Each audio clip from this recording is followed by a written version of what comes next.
मिल जाता है। माँ प्यार से हाथ फेरते हैं उसके सिर पर, वो माताओं में गलत बोल रही हूँ, ऐसा होता है ना।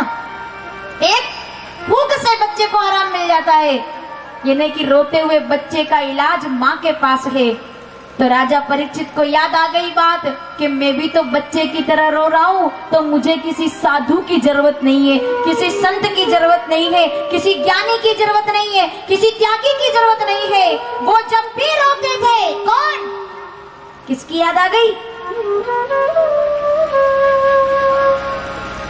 बाल ब्रह्मचारी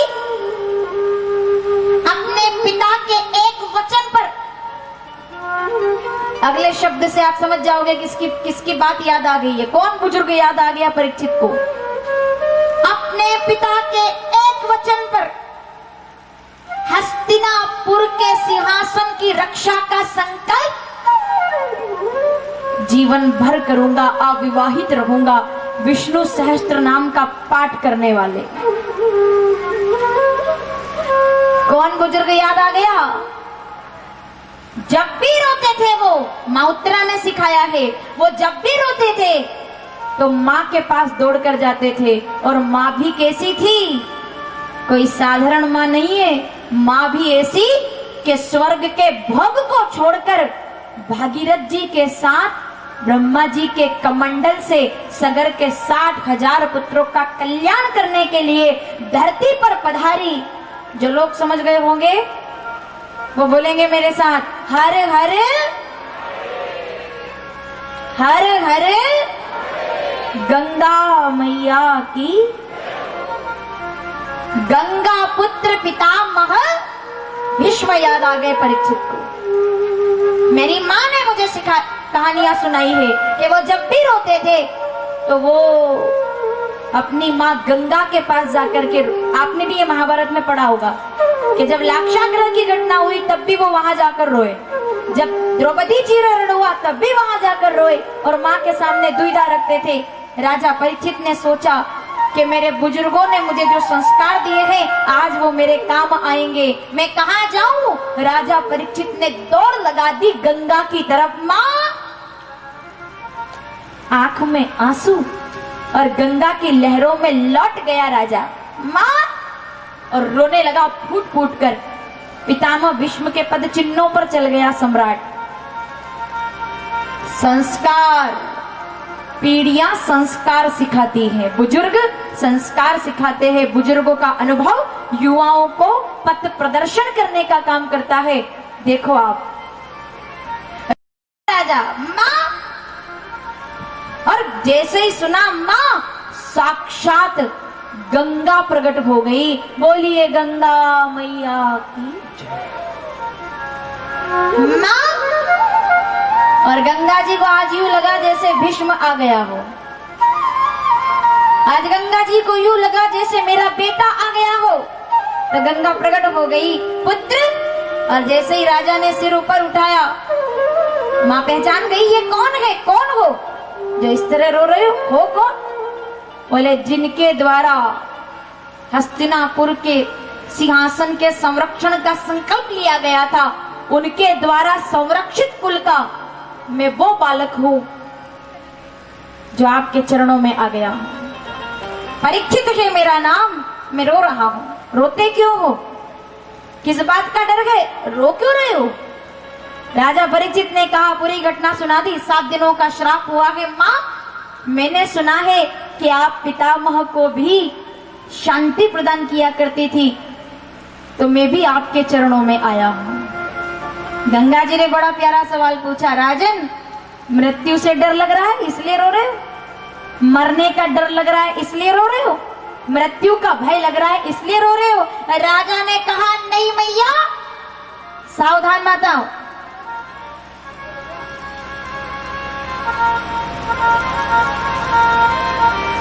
मैं इसलिए नहीं रो रहा कि 7 दिनों के बाद मेरी मृत्यु निश्चित हो गई है। सावधान, ध्यान चाहूंगी पूरी सभा का। क्यों रो रहा है राजा? माताओं आप भी सावधान, जल की व्यवस्था फिर भजन में ही होगी। अब एकदम ये बहुत ज्यादा बड़ा वाला निवेदन रहता है मेरा कि बिल्कुल जल की व्यवस्था केवल भजन में ही होगी।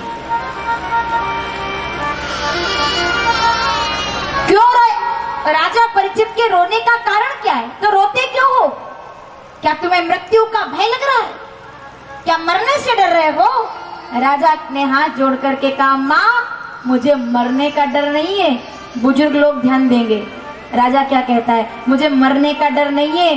डर इस बात का नहीं है कि मैं मर जाऊंगा, डर तो इस बात का है, आंसू तो इस बात के हैं, भय तो इस बात का है कि मरना तो ठीक, लेकिन मर कर के किधर जाऊंगा, मुझे तो इस बात का डर है कि अगर गलती से मैं स्वर्ग में चला गया और मेरा सामना मेरे पिता, मेरे दादा, मेरे परदादा से हो गया तो मैं उनसे नजरें कैसे मिलाऊंगा? मैं भटक कैसे गया? अगर भगवान के सामने कभी चला गया तो उनके सामने नजर कैसे मिलाऊंगा? क्योंकि मैंने तो अपने कोरे दामन पर दाग लगा लिया है। अब मैं अपने पूर्वजों के सामने जाने के लायक नहीं रहा। हो गई मेली इस दुनिया में। सब कुछ आसान है, लेकिन अगर एक बार जीवन पर दाग लग जाए तो उसे मिटाना आसान नहीं होता। हो गई मेरी मोरी चुनरिया, कोरे बदन सी कोरी चुनरिया। और सबसे बड़ा सवाल क्या है? जाके बाबुल से नजरे मिलाऊं कैसे, घर जाऊं कैसे, लागा चुनरी में दाग छुपाऊं। दुख इस बात का नहीं है कि मुझे श्राप हो गया, दुख तो इस बात का है कि जब मैं जाऊंगा मेरे भगवान के सामने तो मैं नजरें कैसे मिलाऊंगा। मैंने इतना बड़ा, मेरे जैसा राजा इतना बड़ा अपराध कर बैठा। मुझे तो दुख इस बात का है, मुझे तो पीड़ा इस बात की है, मेरी आंखों में आंसू इस बात के हैं कि अब मेरा क्या होगा। तो माँ मैं तुम्हारे चरणों में आया हूँ, क्या आप मेरे इस दाग को मिटा देंगी? गंगा जी ने कहा, पुत्र मैं तुम्हारे मन को शांति प्रदान कर सकती हूँ, तुम्हें सुख प्रदान कर सकती हूँ, आनंद प्रदान कर सकती हूँ, लेकिन तुम्हारे इस दाग को मिटाने का सामर्थ्य मेरे अंदर नहीं है। तो दाग कौन मिटाएगा? तो गंगा मैया ने इशारा किया कि जा वो देख, ये गंगा तो केवल तन को पवित्र कर देगी, लेकिन वो देख सुखदेव जी के कमंडल में भागवत की ज्ञान गंगा तेरे मन को पवित्र कर देगी। तो उनके चरण में जा।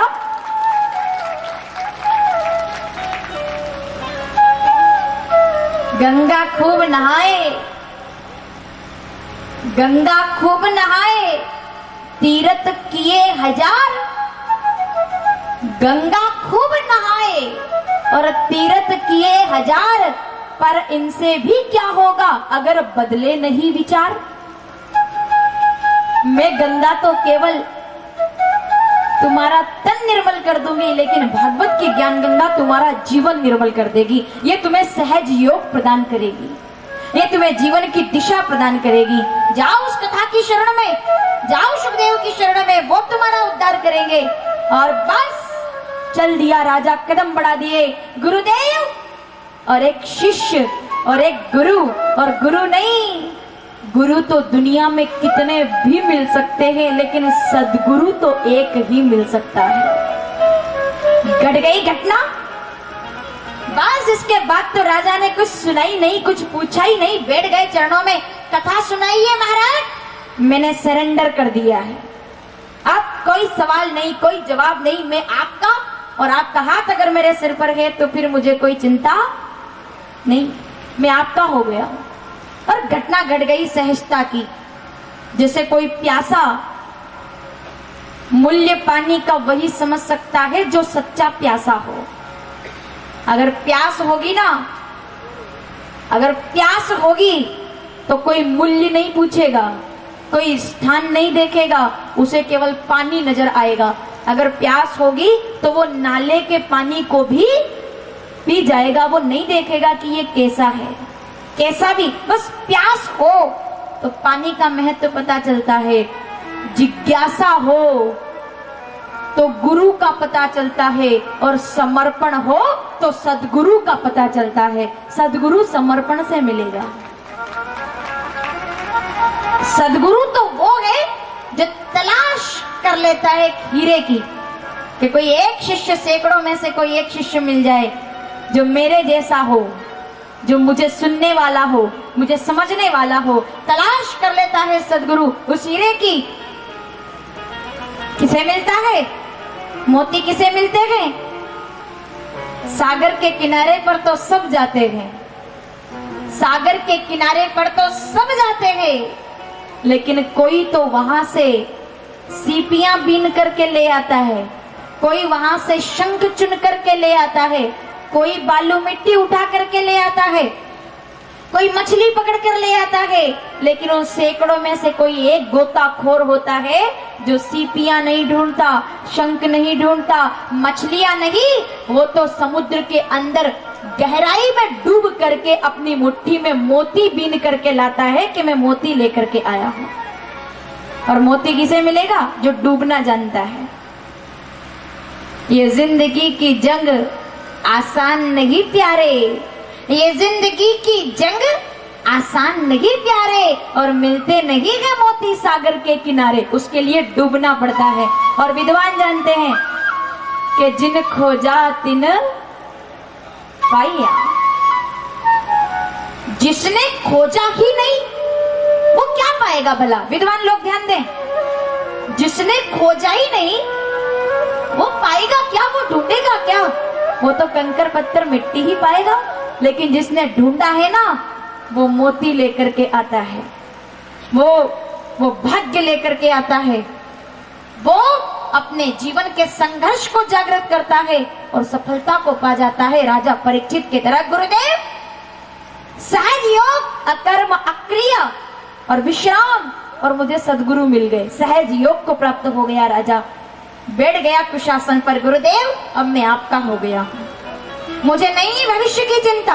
कौन रहता है सुखी दुनिया में? सावधान बंधुओं, मैं आपसे एक बात पूछना चाहती हूँ, सुखी रहना चाहते हो? एकदम फुर्ती से जवाब देना। सुखी रहना चाहते हो? राजा परीक्षित की ये कथा क्या सिखा रही है? सुखी रहना चाहते हो? आनंदित रहना चाहते हो? प्रसन्न रहना चाहते हो? इधर तो सबने गर्दन हिला दी। माताओं, आपसे नहीं पूछ रही हूँ, जो टीवी के माध्यम से सुन रहे हैं कथा, उनसे बात कर रही हूँ मैं। सावधान, सुखी रहना चाहते हो? ये मैं नहीं बोल रही हूँ, भागवत का प्रसंग आपके सामने है। सुखी रहना चाहते हो, प्रसन्न रहना चाहते हो, आनंदित रहना चाहते हो, तो उपाय केवल एक ही है कि भविष्य की चिंता करना छोड़ दो, अतीत की बातों को याद करना छोड़ दो, अपने वर्तमान में विवेक को जगा करके अपना समर्पण गोविंद के चरणों में कर दो, आप सुखी हो जाओगे। अतीत में जीने वाले दुखी रहते हैं, भविष्य में जीने वाले अचेतन्य रहते हैं, वर्तमान में जीने वाला